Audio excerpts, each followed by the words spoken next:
Hello everyone, so today we are going to start another new chapter of class 8 physics, that is chapter 4 energy. So इस chapter को आप higher class में जाइएगा तो भी पढ़िएगा, उस वक्त वो उसका नाम होगा वर्क पावर एनर्जी।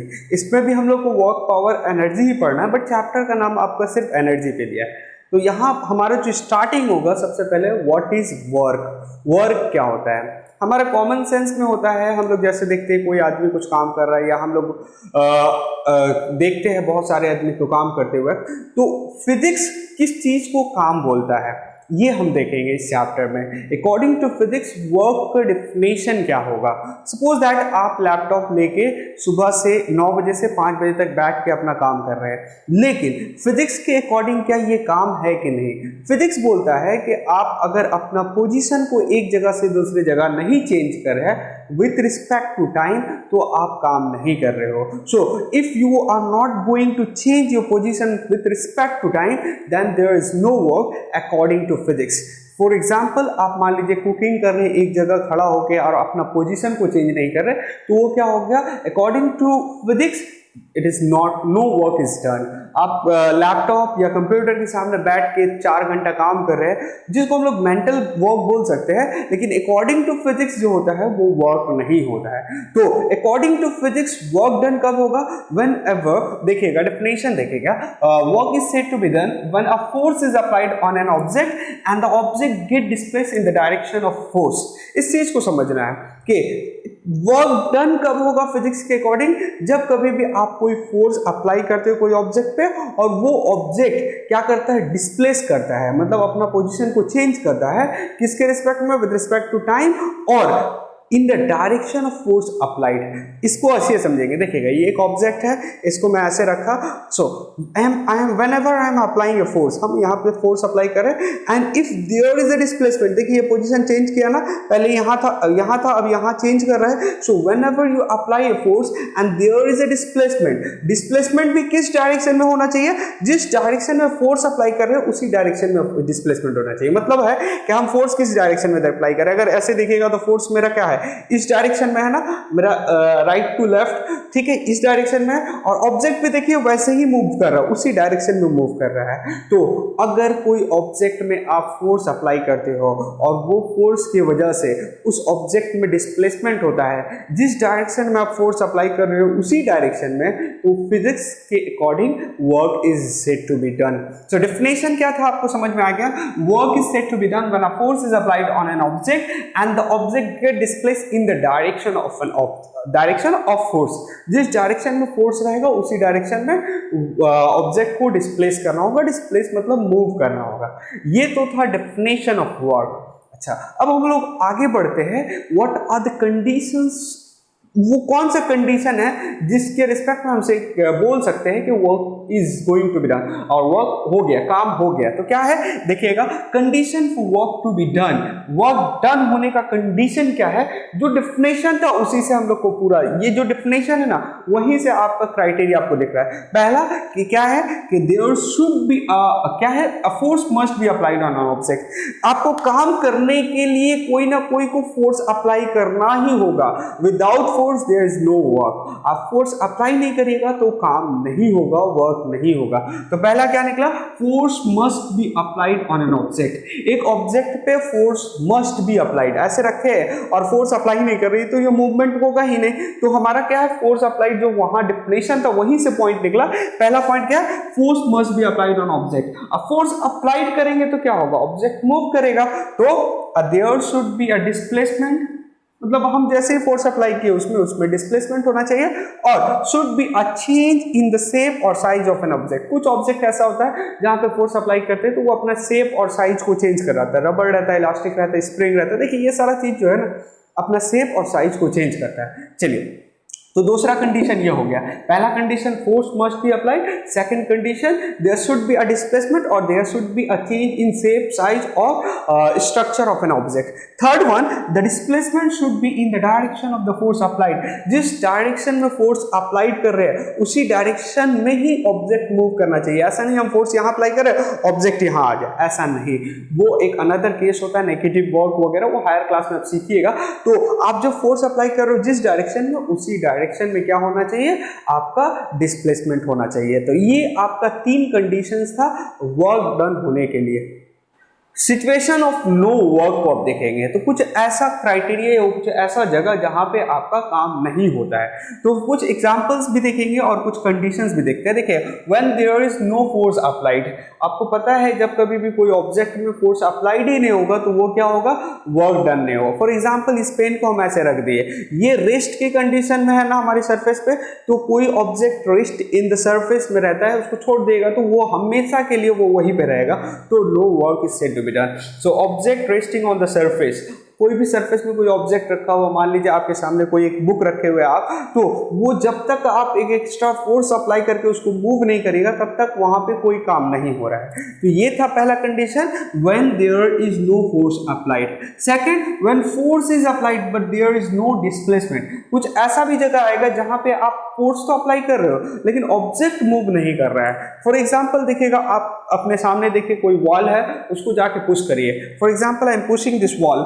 इस वॉल को हम पुश कर रहे हैं लेकिन ये वॉल अपना पोजीशन को चेंज नहीं कर रहा है, तो इस जगह पे भी आप कहिएगा there is no work said to be done. So when for example pushing a hard wall, hard wall इस वजह से नहीं है, अगर मड का वॉल बना हुआ अगर वो टूट जाता है तो वो एक अलग कंडीशन हुआ, that's why I am taking hard wall here. तो अगर आप एक वॉल को आप पुश कर रहे हैं तो उसमें कोई डिस्प्लेसमेंट नहीं हो रहा, तो यहाँ पे भी नो वर्क हो रहा है। Now third one, when force is applied an object moves but come back to the starting point, आपका क्या हो रहा है, फोर्स भी आपने अप्लाई किया और ऑब्जेक्ट मूव भी किया लेकिन जहां से स्टार्ट हुआ था वहीं से फिर कम बैक होकर वहीं पे आ गया, तो इस तरह का मोशन को क्या करेगा आपका वो इस तरह का पूरा कंप्लीट मोशन हो जाएगा, जहां स्टार्टिंग था वहीं पे इनिशियल पॉइंट में ही कम बैक होके आएगा, तो इस पूरे सिचुएशन को भी आपको बोलेंगे कि no work is said to be done. For example कोई एक ऑब्जेक्ट है जिसको आप ऐसे समझ सकते हैं एक रेक्टेंगुलर पार्ट में मूव करा रहे हैं, कहां से स्टार्टिंग पॉइंट था, ये सपोज कर लीजिए ए है, बी है, सी एंड डी, ये यहां से स्टार्टिंग की, ये गया ऊपर, फिर इधर गया, फिर इधर गया, फिर यहाँ आया, तो जहां से स्टार्टिंग था फिर वहीं पे आ गया, तो इस तरह का कंडीशन को फिर क्या बोलेंगे, no work is said to be done. देखिए ये पेन है ना, इसको जब हम ऊपर थ्रो कर रहे हैं फिर वो देखिए कम बैक होके हमारे मेरे हाथ में ही आ जा रहा है, जो स्टार्टिंग पॉइंट था वही फाइनल पॉइंट भी हो जा रहा है, तो डिस्प्लेसमेंट जीरो हो जाता है, इस वजह से no work is said to be done. तो ये था third condition. And the last one, when force and displacement are at right angle to each other, यहाँ पे बोलने का मतलब है कि आप जिस डायरेक्शन में फोर्स अप्लाई कर रहे हो और ऑब्जेक्ट जिस डायरेक्शन में जा रहा है, ये दोनों अगर एक दूसरे से मेकिंग एन एंगल ऑफ 90, तब भी हम बोलेंगे कोई फर्क नहीं होता है। फॉर एग्जांपल आप फोर्स अप्लाई कर रहे हो, फोर्स इस डायरेक्शन में जाने चाह रहा है और जो आपका ये ऑब्जेक्ट जो है वो ऑब्जेक्ट इस डायरेक्शन में आ रहा है, तो इस कंडीशन में देखिएगा ये दोनों एक दूसरे के साथ 90 डिग्री अगर बना रहा है तो यहाँ पे हम बोलेंगे कि no work is said to be done.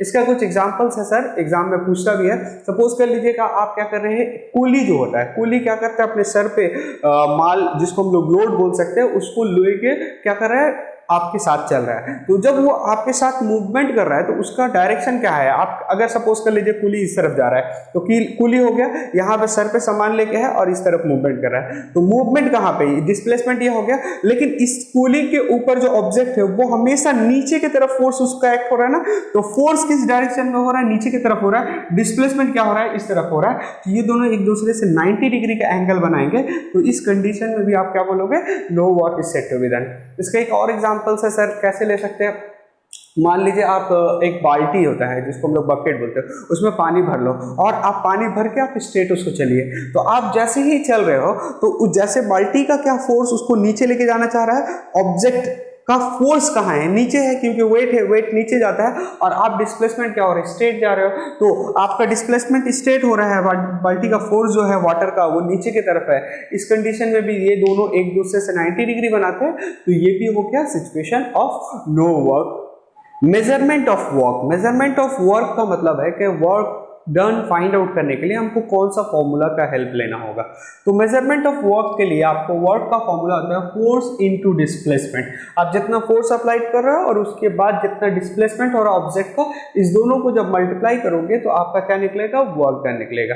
तो हम लोग फोर्स को F से इंडिकेट करते हैं, यहाँ डिस्प्लेसमेंट को S से इंडिकेट करते हैं। किसी किसी बुक में S की जगह D भी लिखा हुआ है, तो इट्स नो प्रॉब्लम, आपकी बुक में जो है उसी को फॉलो करिए। तो work done is equals to force into displacement. ये एक इंपॉर्टेंट फॉर्मूला यहाँ से निकला जिसके बेस करके आपको एक दो न्यूमेरिकल्स भी आएगा आगे। ये देखिए यहाँ पे एक चीज और समझना है कि आपका ये डायरेक्टली प्रोपोर्शनल है। डायरेक्टली प्रोपोर्शनल का मतलब क्या होता है, देखिएगा कि अगर कोई एक ऑब्जेक्ट है, सपोज कर लीजिए ये पेन का कॉस्ट 20 रुपीज है। अगर मान लेते हैं हमको 5 पेन का लेना होगा तो कॉस्ट कितना होगा, 100 होगा। सो क्वांटिटी ऑफ पेन बढ़ रहा है, मतलब 1 पेन का कॉस्ट 20 रुपीज। अगर क्वांटिटी बढ़ा है 5 पेन तो कॉस्ट भी बढ़ जाएगा ना 100। तो अगर एक क्वांटिटी को बढ़ाने से दूसरा क्वांटिटी भी बढ़ता है तो इसको हम लोग डायरेक्ट प्रोपोर्शन बोलते हैं। उसी तरह से इनडायरेक्ट वेरिएशन होता है, इनडायरेक्ट प्रोपोर्शन होता है। एक क्वांटिटी को बढ़ाइएगा तो दूसरा कम होगा। फॉर एग्जाम्पल आपके घर में 5 आदमी के लिए, 5 पीपल के लिए 5 दिन का खाना है, आदमी 10 हो गया तो वो खाना कितना जल्दी खत्म हो जाएगा। तो जैसे ही पीपल या अमाउंट, आदमी का क्वांटिटी या मैन का क्वांटिटी, पीपल का क्वांटिटी बढ़ रहा है तो आपका डे का क्वांटिटी, ये अमाउंट है, डे का काउंटिंग कम होने लग रहा है तो एक बढ़ने से दूसरा घटेगा, तो इसको इनवर्स वेरिएशन कहते हैं। यहाँ पे ये दोनों क्या है, डायरेक्ट वेरिएशन, मतलब एक को बढ़ाइएगा तो दूसरा बढ़ेगा। फॉर एग्जाम्पल के greater the force applied more is the work done. आप जितना ज्यादा फोर्स अप्लाई करोगे उतना ही ज्यादा वर्क डन होगा। आप कोई ऑब्जेक्ट है उसमें 20 न्यूटन अप्लाई कर रहे हैं फोर्स, अब क्या है 20 न्यूटन की जगह आप 50 न्यूटन अप्लाई कर रहे हो। जैसे आप 50 न्यूटन अप्लाई करोगे तो ज्यादा वर्क डन होगा। तो more is the amount of force applied, more is the work is said to be done. और उसी तरह से जिस ऑब्जेक्ट में जितना ज्यादा डिस्प्लेसमेंट होगा उतना ही ज्यादा वर्क होगा। So greater the displacement more is the work done. आपको एक ऑब्जेक्ट है जिसको 20 सेंटीमीटर दूर लेके गया, आपको ये ऑब्जेक्ट में 50 सेंटीमीटर दूरी गया, तो वर्क किसमें ज्यादा हुआ, वर्क किसमें 50 सेंटीमीटर वाले में हुआ। तो ये एक डायरेक्ट वेरिएशन का कंसेप्ट है। यहाँ से भी एक दो पॉइंट्स पूछता है कभी कभी एग्जाम में। उसके बाद आते हैं मेन जो यूनिट ऑफ वर्क है, वर्क डन का यूनिट यहीं से निकलेगा। देखिएगा work done we know work is equals to force into displacement का। डिस्प्लेसमेंट को हम लोग एस से इंडिकेट किए हैं। ये यहाँ से यूनिट कैसे फाइंड आउट करेंगे, देखिएगा यहाँ से यूनिट फाइंड आउट करने के लिए फोर्स का यूनिट क्या होता है हमको पता है, न्यूटन, और मीटर का यूनिट क्या, सॉरी डिस्प्लेसमेंट का यूनिट क्या होता है, मीटर होता है। तो हम लोग इसको क्या बोल सकते हैं, न्यूटन मीटर। अच्छा न्यूटन मीटर आप लिखेगा नो प्रॉब्लम, सही है। अब इसी न्यूटन मीटर को एक और नाम दे दिया गया है जिसको हम लोग जूल के जरिए जानते हैं। अगर सिर्फ लिख रहे हो आप जे, दैट मीन्स कैपिटल में लिखेगा, अदरवाइज पूरा जूल लिखेगा तो स्मॉल से स्टार्ट करेगा। ये बाद में आप सीख लोगे कैसे। तो न्यूटन मीटर या जूल ये कौन से सिस्टम में होता है, ये MKS या इसी को हम लोग SI सिस्टम बोलते हैं। SI सिस्टम में आपका क्या यूनिट होगा वर्क डन का, SI सिस्टम में या MKS सिस्टम में, चाहे तो न्यूटन मीटर बोलिए चाहे तो जूल बोलिए। अच्छा सर, हमको CGS सिस्टम भी होता है, उसमें क्या होगा, तो फोर्स का CGS सिस्टम में क्या यूनिट होता है, डाइन होता है, और डिस्प्लेसमेंट का क्या होता है, डाइन सेंटीमीटर। तो आप इसको डाइन सेंटीमीटर में बोल सकते हैं। इसी को एक और नाम दे दिया गया, अर्क दे दिया गया। क्या दे दिया गया, अर्क दे दिया। ये कौन सी यूनिट में, सिस्टम का यूनिट में है, ये CGS सिस्टम के अकॉर्डिंग। तो आपको वर्क डन का यूनिट अगर पूछे तो आप ये दोनों याद रखिएगा। अगर CGS में बोलता है तो अर्क लिखना होगा, और SI या MKS में बोलता है तो जूल लिखिएगा। अगर ये भी लिखते हैं तो कोई प्रॉब्लम नहीं है, आपका ये और ये दोनों सेम है। यहाँ पे एक दो और चीज देखते हैं, एग्जाम में पूछता है कि कभी कभी ऐसा लिखा रहता है, देखिएगा ऐसा लिखा है 1 के जूल, 1 के का मतलब क्या होता है, के का मतलब 1000 होता है, तो इसको ऐसे समझ सकते हो 1000 जूल। ठीक है, हम लोग ऐसे कॉमन लैंग्वेज में देखिएगा, आप कभी कहीं इंटरव्यू के लिए जाइएगा या कुछ होगा तो आपका जो सैलरी रहता है ना वो लिखा रहता है के पे। सपोज दैट कोई बोल रहा है आपका क्या सैलरी मेरा है 25K, दैट मीन्स के क्या होता है, के का मतलब 1000 होता है, तो आप क्या बोलोगे उसका सैलरी कितना है 25,000 रुपीज। अगर रुपीज में बात हो रही है तो रुपीज हो जाएगा। तो के का मतलब होता है 1000 और जूल था तो 1 × 1000 हो जाएगा जूल। तो के कहीं पे भी लिखा रहेगा 1000 उसकी जगह लिख दीजिएगा। तो ये था आपको ओवरऑल एक वर्क के बारे में। अब कुछ न्यूमेरिकल्स जो है इसका वर्क का on the basis of force, work done is equals to force into displacement, उसको देखेंगे। फर्स्ट न्यूमेरिकल जो लिए देखिए क्या है कि calculate the work done in pushing a car through a distance of 10 metre when a force applied on it is equals to 200 newton. तो आपको गिवन क्या गया है, सबसे पहले देखिए न्यूमेरिकल्स कभी भी बनाओगे तो एक प्रोसेस बता रहे हो वैसे बनाइएगा। आपका सबसे पहला रहना चाहिए गिवन डाटा। गिवन डाटा क्या आपके सामने है, गिवन डाटा क्या दे रहा है आपका पास, देखिएगा आपको बोला डिस्टेंस दे दिया हुआ है, सो डिस्टेंस या डिस्प्लेसमेंट दिया हुआ है। डिस्प्लेसमेंट कितना दिया हुआ है आपको 10 मीटर। चलिए और क्या दिया मैंने, force is applied on it is equals to, force is given, force कितना दिया हुआ है 200 newton, and you have to find out the work done ना, वी नो, आप लिखेगा वी नो, हम लोग क्या जानते हैं बोलिए तो, work done is equals to, we know work done is equals to force into displacement. Now put here force is equals to 200 and displacement is equals to 10, and we know the unit is equals to joule, और Newton metre भी लिख लीजिएगा तो okay है, कितना हो जाएगा 2000, that joule should be your answer। पहला हो गया, देखिए कितना सिंपल है, just put and get your answer. Now next one, a child does इतना वर्क 20 ऑफ क्या बोल रहे हैं, देखिए child does 20 joule of work, that means given data आप अगर लिखते हो, गिवन डाटास क्या है, गिवन डाटास में देखिए सबसे पहले आपको दिया हुआ work done already given, work done is equals to 20 joule, और क्या गिवन दिया हुआ है, by pushing a table with the force of, अच्छा force is also given, force is given ना, कितना दे दिया हो, इतना न्यूटन। अगर वो उससे नहीं समझ में आता ना, यूनिट सिर्फ देख लीजिएगा, जूल किसका यूनिट होता है, वर्क डन का, और न्यूटन किसका यूनिट होता है, फोर्स का होता है, तो गिवन डाटा यहां से भी समझ आइएगा। What is the displacement, so we have to find out s, we know what we know, हम लोग क्या जानते हैं बोलिए तो, फॉर्मूला वी नो, क्या फॉर्मूला होता है, work done is equals to, work done is equals to force into displacement, work done 20 दिया हुआ है, फोर्स कितना दिया हुआ है, ये दे दिया, डिस्प्लेसमेंट की जगह रखेंगे। अच्छा यहाँ जो मल्टीप्लाई के फॉर्म में होते हैं, इक्वल्स टू के बाद अगर मल्टीप्लाई के फॉर्म में इस तरफ लाना है तो डिवाइड हो जाएगा, तो कितना हो जाएगा 220 डिवाइडेड बाई 100, और यहाँ पे एस ऐसे ही है, तो कितना हो जाएगा, देखिए 0 0 कैंसिल हो रहा है, अब आपके पास कितना बच रहा है, एस इज इक्वल्स टू 2/10। अब डिवाइड जिस तरह से आप करते हो करो, हम लोग तो जस्ट पॉइंट शिफ्टिंग करेंगे, पॉइंट यहाँ लिखा है, तो आंसर कितना हो जाएगा मेरा 0.2 मीटर, क्योंकि यूनिट क्या होता है उसका मीटर। कोई अगर ऐसे करे सर नहीं हमको ऐसे नहीं आता है, ये 2 लिखे तो क्या करेगा, पॉइंट देगा, 0 देगा, कितना होगा 2 जा होगा 20, कैलकुलेशन करके उसका भी आंसर आएगा 0.2, दैट इज 0.2 मीटर, जो आंसर है। सो देखिएगा, if you know the given value and given data, आपको सिर्फ और सिर्फ एक ही फॉर्मूला लग रहा है, W is equals to F into s, ये फॉर्मूला अगर आपको पता है तो आपके लिए जो न्यूमेरिकल्स होगा वो बहुत ईजी होगा। आई होप सो वर्क का पूरा कंसेप्ट आपका क्लियर हो गया। We have already completed work part and today we are going to start energy and I will try to finish the chapter. So start करते हैं with the definition of energy. Energy क्या है? सो कभी कभी देखो हम लोग कोई काम करते हैं उसके बाद बोलते हैं सर आज ये एनर्जी नहीं रहा और पढ़ने का, ये काम करने का एनर्जी नहीं रहा। तो एनर्जी एक्चुअली होता है एबिलिटी टू डू वर्क, काम करने की सलाहियत, कैपेबिलिटी टू डू वर्क और एबिलिटी टू डू वर्क। तो डेफिनेशन क्या निकला? The ability to do work is called energy. Definition अगर आए तो क्या बोलिएगा ability to do work is called energy. ये तो डेफिनेशन हो गया सर। इसके बाद इसका यूनिट क्या होगा? वी नो वर्क का जो यूनिट होता है, क्योंकि कैपेसिटी टू डू वर्क ना और एबिलिटी टू डू वर्क ही तो एनर्जी कहला रहा है, तो एनर्जी का जो यूनिट होगा वो वर्क का जो यूनिट था वही होगा। तो वर्क का क्या यूनिट था हमारा? सीजीएस सिस्टम में अर्क था, तो एनर्जी का भी यूनिट सीजीएस सिस्टम में अर्क होगा, और एसआई सिस्टम या एमकेएस सिस्टम में जूल था तो आपका एमकेएस सिस्टम में जूल होगा। ये एक बेसिक कंसेप्ट हो गया एनर्जी का। नाउ अब हम आते हैं जो हमारे बुक में है मैकेनिकल एनर्जी। देखिए क्या क्या होता है ना, actually energy neither be create nor be destroy.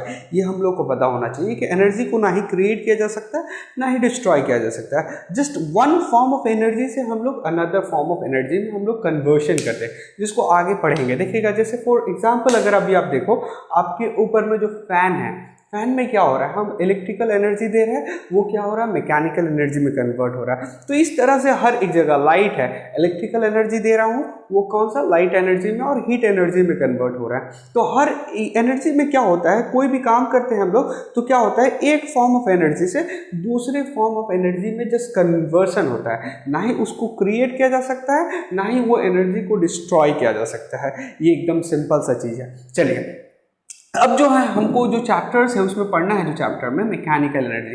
तो मैकेनिकल एनर्जी किसको बोलते हैं? तो energy possess by body due to work done on it. जब कभी भी कोई बॉडी में कोई वर्क डन होगा तो उसके वजह से जो एनर्जी उसमें जनरेट होगा उसको हम लोग क्या बोलते हैं? मैकेनिकल एनर्जी बोलते हैं। तो अगर कोई बोले कि मैकेनिकल एनर्जी क्या हुआ, तो आप ऐसे लिख बोल सकते हैं कि मैकेनिकल एनर्जी जब कोई बॉडी में क्या होता है, कोई वर्क डन होता है, तो चाहे तो वो रेस्ट के कोई हाइट में आएगा, पोजीशन ले लेगा, या कोई रेस्ट में आएगा, मूविंग ऑब्जेक्ट रेस्ट में आया, या रेस्ट वाला ऑब्जेक्ट मूविंग में आया, तो आप कंबाइन करके बोल सकते हैं कभी भी कोई ऑब्जेक्ट के अंदर कोई वर्क डन हो रहा है तो उसके वजह से जो उसके अंदर एनर्जी जनरेट हो रहा है उसको हम लोग क्या बोलेंगे? Mechanical energy. तो डिफिनेशन क्या हुआ?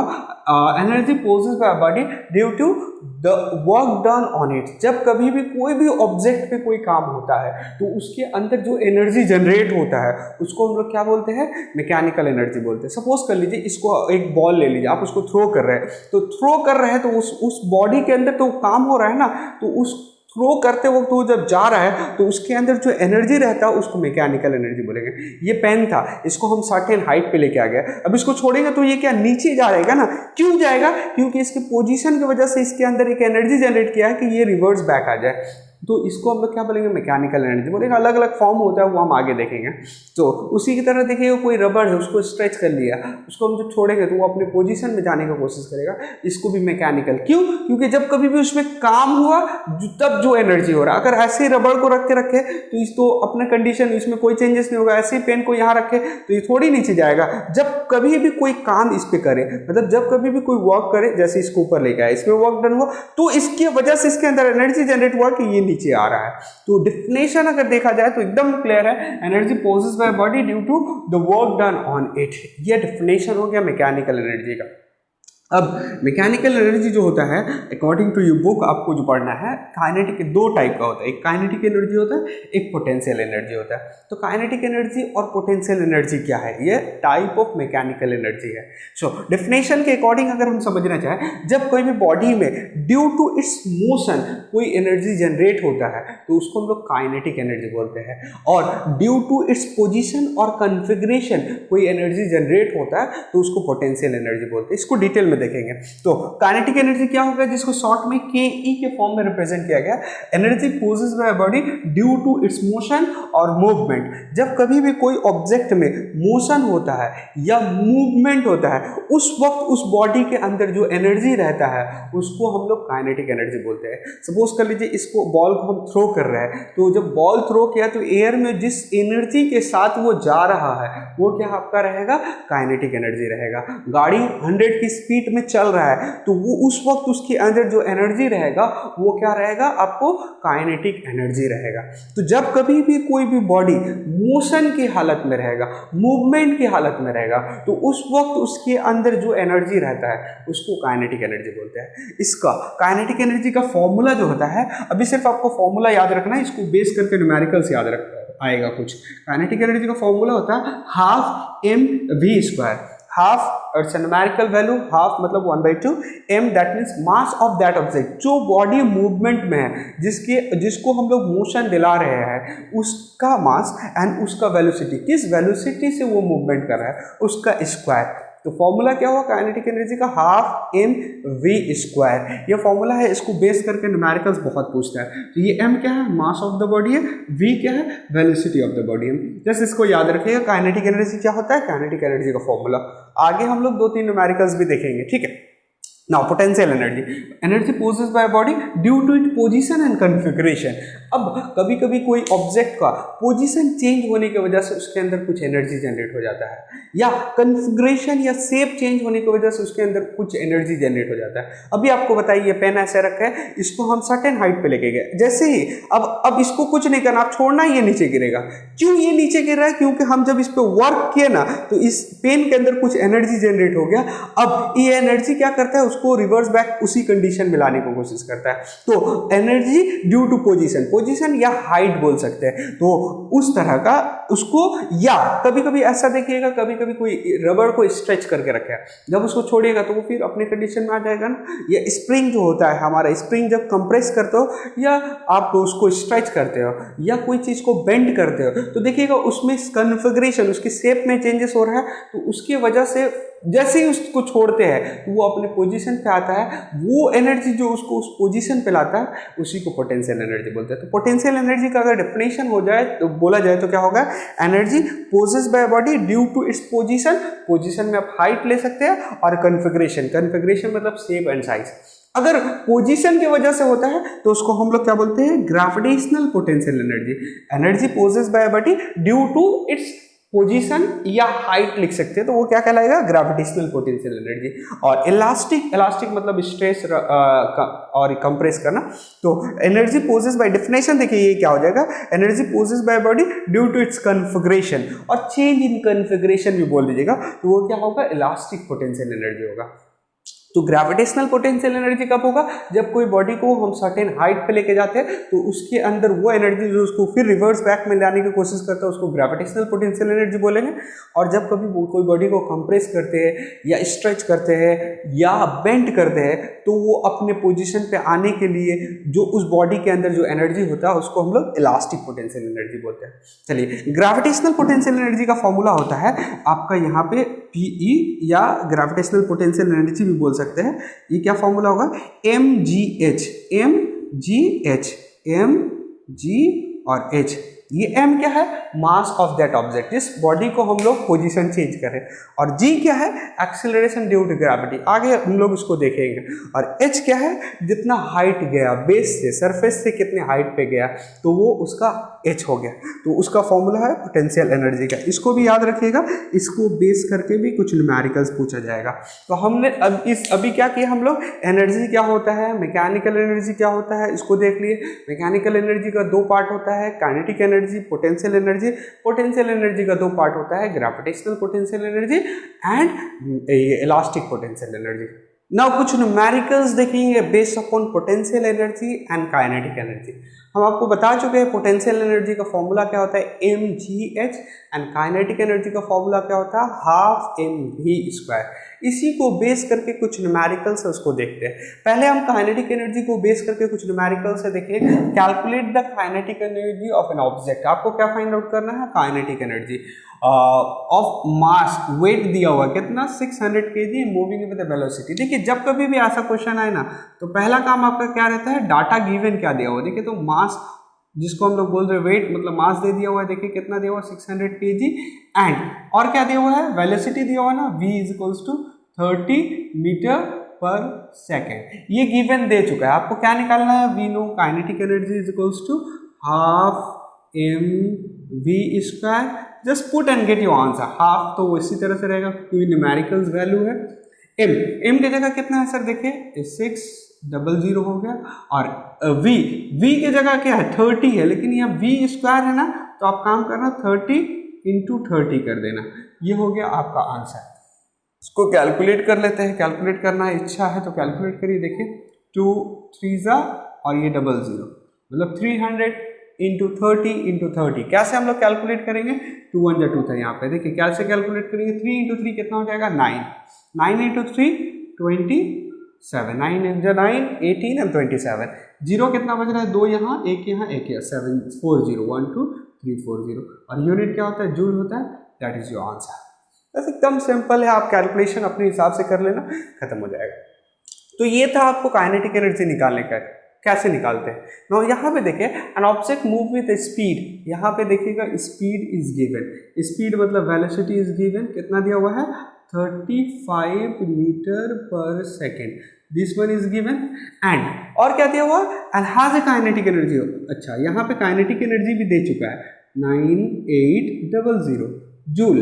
Now what is the mass of an object, वो जो मूव कर रहा है उस ऑब्जेक्ट का मास बताना है। So we know kinetic energy is equals to क्या होता है, हाफ वी स्क्वायर। देखिए हमेशा आपको याद रखना होगा यहाँ पे 3 वेरिएबल्स है, kinetic energy, mass and velocity.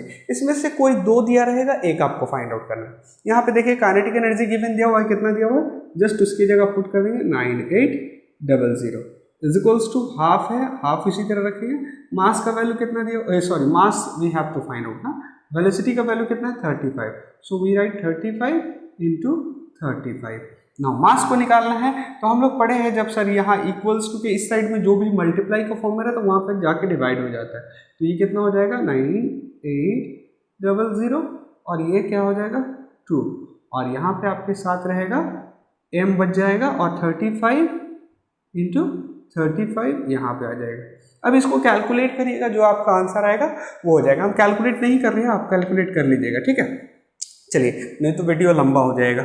चलिए इसके बाद देखिएगा ये आपका मास का आंसर हो जाएगा, जो भी होगा ये आपका केजी में होगा, ठीक है।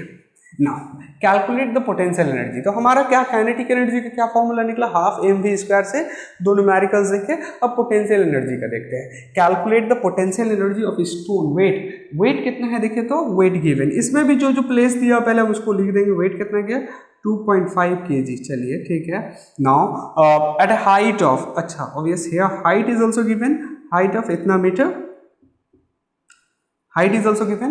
टेकन जी बोल चुका है, taken is g is equals to 10 metre पर सेकेंड स्क्वायर। देखिए जी अगर गिवन नहीं दिया हुआ है तो आपको 10 मान लेना है, और कोई कहीं कहीं पे आपको देखिएगा 9.8 मीटर पर सेकेंड भी है, तो आप 9.8 लेके भी बनाइएगा तो ओके है, 10 लेके भी बनाइएगा तो ओके है। चलिए तो पोटेंशियल एनर्जी का फॉर्मूला क्या होता है, we know potential energy, gravitational potential energy, because height का बात हो गया mgh, we know the value of m ना 2.5 इंटू जी का वैल्यू कितना है 10, वी ऑलरेडी नो गिवन दे दिया हो, एंड एच कितना है, एच इज 6। नाउ इधर से पॉइंट अगर हम हटाएंगे तो ये पॉइंट के लिए 10 यहाँ देना होगा, ये this cancel out, 6 into 25 that is nothing but is equals to 150, and we know this would be in joule. ये एक आंसर हो गया।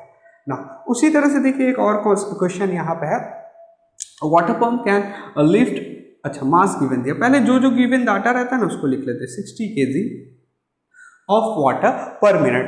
ऐसे हमें मतलब भी नहीं है, पर मिनट में 60 kg ऑफ वाटर को ऊपर लेकर जा रहा है to a time. If potential energy is given, potential energy कितना बोल रहा है, potential energy is given is equals to 21.6 kilo joule. अच्छा 21.6 किलो जूल है। अच्छा किलो को जब हम जूल पे लेके जाते हैं तो आपको पता है क्या करना रहता है, उसको 1000 से मल्टीप्लाई करना रहता है, तो इसको पहले ही जूल पे लेके चले जाइए। 21 पॉइंट हटा के यहाँ पे क्या करना पड़ता है 1, और इसके लिए ये सब आप लोग मैथ्स में सीखे, इस वजह से हम नहीं कर रहे हैं, आपको ज़्यादा एक्सप्लेन नहीं कर रहे मैथ्स का। इधर ये 10 हो जाएगा, और फिर इसको किसमें से मल्टीप्लाई करना होगा, 1000 से मल्टीप्लाई करना होगा, ये जूल हो जाएगा, ये कैंसिल हो जाएगा, तो एग्जैक्ट वैल्यू कितना आएगा 21600 जूल। ये आपका जूल का कैलकुलेशन निकल गया। Now joule is given, mass is given, and g देखिए क्या बोला, compute the height of the water tank given, g is equals to 10 metre पर सेकेंड। तो हम इसको चलिए कहाँ पे बना दें, यहाँ पे बना देते, इसको रब कर, आप लिख लो पहले, या स्क्रीनशॉट लेना चाहते तो आप स्क्रीनशॉट ले लीजिए, उसके बाद हम इसको रब कर देंगे। इसको रब करके हम लोग इसका सम इधर पे बनाते हैं। चलिए ठीक है, इसको रब कर देते हैं। क्या क्या गिवन दिया हुआ है देखिएगा।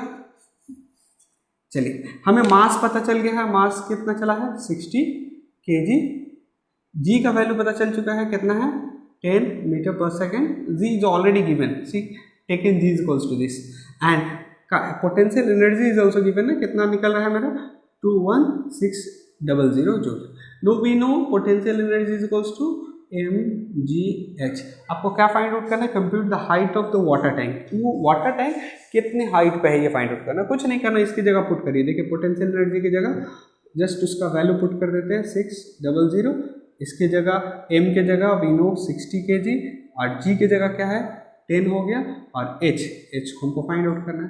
तो फिर मैथ्स पूरा हो गया 1600 डिवाइडेड बाई 60, ये मल्टीप्लाई के फॉर्म में नीचे आके डिवाइड हो जाएगा।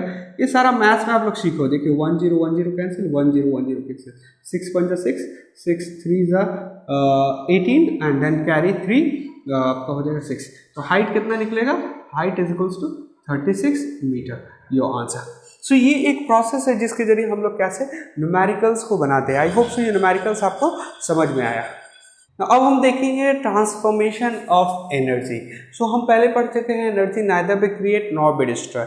जस्ट वो क्या होता है, एक फॉर्म से दूसरे फॉर्म में चेंज होता है। सो बहुत सारा फॉर्म आपका एनर्जी का, chemical, mechanical, electrical, sound, heat energy, बहुत सारा एनर्जी का फॉर्म का है। तो बेसिकली अगर क्लासीफाई करें ना तो दो टाइप का एनर्जी को क्लासीफाई कर सकते हैं। एक होता है स्टोर्ड एनर्जी, ऐसा एनर्जी जिसको स्टोर करके किसी चीज़ में, बैटरी वगैरह में रखा जाता है, उसको स्टोर एनर्जी बोलते हैं, इसको पोटेंशियल एनर्जी भी बोलते हैं। और एनर्जी इन एक्शन जो होता है वो काइनेटिक एनर्जी होता है। कुछ एग्जांपल्स हम लिए हैं केमिकल एनर्जी। देखिएगा हमारे मोबाइल में बैटरी क्या हम लोग चार्ज करते हैं तो स्टोर होकर रखता है ना, तो वो केमिकल एनर्जी होता है। और उसी तरह से magnetic energy, nuclear energy, nuclears के अंदर जो एनर्जी रहता है जिसको फिर बम्बार्ड करके हम लोग अपना पावर प्लांट वगैरह चलाते हैं। ये सारा जो होता है जिसमें एनर्जी स्टोर होता है उसको हम लोग क्या बोलते हैं, आपको स्टोर्ड एनर्जी या पोटेंशियल एनर्जी। लेकिन बहुत सारा energy, light energy, heat energy, sound energy, जो इलेक्ट्रिकल एनर्जी जो मोशन की वजह से होता है, इलेक्ट्रॉन का मोशन हो रहा है तो आपका क्या हो रहा है, इलेक्ट्रिकल एनर्जी हो रहा है। हीट पार्टिकल्स मूवमेंट कर रहा है, उसी तरह साउंड एंड लाइट एनर्जी हो गया। तो ये सारा किस कैटेगरी में आता है, ये सारा आपको energy in action that is kinetic energy के इसमें कैटेगरी में आता है। उसी की तरह अगर हम लोग देखें कि sum of total energies of all kind in an isolated system remain constant. ये बहुत बड़ा पॉइंट यहाँ पे बोला गया, इसको समझना है। Sum of the total energy of all kinds in an isolated system remain close constant. Constant मतलब फिक्स। सपोज कर लीजिए आप फॉर एग्जांपल अगर देख लेते हैं, हम लोग लाइट का एग्जांपल ले रहे हैं। जब हम लोग लाइट ले रहे हैं तो सपोज कर लीजिए हम लोग 10 जूल ऑफ इलेक्ट्रिकल एनर्जी दिए। अब लाइट पे क्या क्या एनर्जी बल्ब, लाइट मतलब बल्ब समझो, ठीक है। तो बल्ब में क्या एनर्जी कन्वर्ट हो रहा है, देखिए एक तो लाइट एनर्जी में कन्वर्ट हो रहा है, दूसरा हीट एनर्जी में कन्वर्ट हो रहा है। तो अगर 10 जूल ऑफ इलेक्ट्रिकल एनर्जी दी है तो लाइट अगर 8 जूल हो रहा है, और तो क्या होगा, 2 जूल क्या होगा, 2 जूल्स क्या होगा, हीट एनर्जी होगा। तो इनपुट एनर्जी जितना है हमेशा वो आउटपुट एनर्जी का पूरा सम आउटपुट एनर्जी में जो हो रहा है और इनपुट एनर्जी वो बराबर होगा। एक और एग्जांपल ले ले, हम लोग टीवी लेते हैं। टीवी में हम लोग इलेक्ट्रिकल एनर्जी दिया तो उसमें कौन कौन सा, साउंड एनर्जी, टीवी से साउंड आता है, लाइट आता है, हीट होता है। तो साउंड, लाइट, हीट का पूरा एनर्जी को ऐड करेंगे ना तो जितना एनर्जी हम लिए थे उसके बराबर होगा।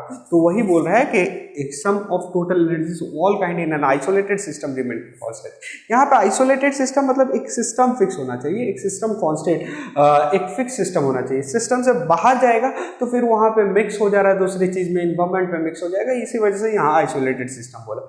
ये अभी आप इतना समझो।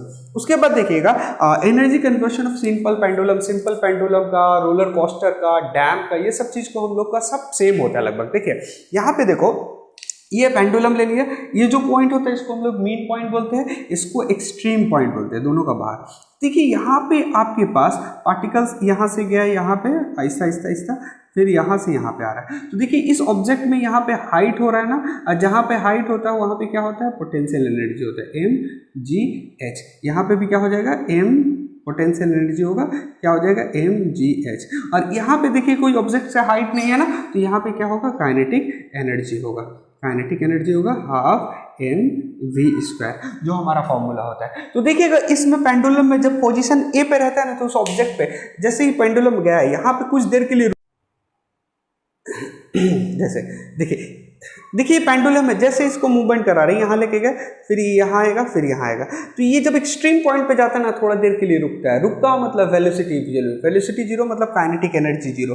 तो दोनों एक्सट्रीम पॉइंट में क्या होता है, काइनेटिक एनर्जी जीरो होता है, और मीन पॉइंट में क्या होता है, पोटेंशियल एनर्जी जीरो हो जाता है, क्योंकि वहाँ पर हाइट नहीं रहता है। तो यहाँ पे देखो पोटेंशियल एनर्जी यहाँ पे मैक्सिमम है और kinetic energy zero. Aahista Aahista क्या हो रहा है, काइनेटिक एनर्जी बढ़ रहा है और पोटेंशियल एनर्जी कम हो रहा है, क्योंकि हाइट कम होना स्टार्ट हो जा रहा है ना। और एट पॉइंट V पे क्या हो जाएगा, पोटेंशियल एनर्जी क्या हो जाएगा, पूरा जीरो हो जाएगा और काइनेटिक एनर्जी पूरा मैक्सिमम हो जाएगा। उसी तरह से इस रिवर्स में फिर काइनेटिक एनर्जी आहिस्ता आहिस्ता कम होगा और पोटेंशियल एनर्जी आहिस्ता आहिस्ता बढ़ेगा। तो यहाँ पे देखिए A पॉइंट से B पॉइंट जाने में पोटेंशियल एनर्जी कम हो रहा है, काइनेटिक एनर्जी बढ़ रहा है। फिर B से A में जाने के लिए पोटेंशियल एनर्जी आहिस्ता आहिस्ता बढ़ने लग रहा है, फिर काइनेटिक एनर्जी। तो देखिए यहाँ पे पूरा एनर्जी ट्रांसफॉर्मेशन दिख रहा है, कन्वर्सन दिख रहा है, पोटेंशियल से काइनेटिक, काइनेटिक से पोटेंशियल। इसी तरह आप रोलर कोस्टर में भी वो जब हाइट पे रहता तो पोटेंशियल होता है, फिर नीचे आते तो काइनेटिक होता है। उसी तरह से डैम वगैरह में देखिएगा तो क्या होगा, हाइट पे रिजर्वायर रखते हैं हम लोग, मैकेनिकल फोर्स देते हैं टरबाइन घुमाने के लिए, तो वाटर को फ्लो कराते हैं। मैकेनिकल एनर्जी, काइनेटिक एनर्जी चाहिए,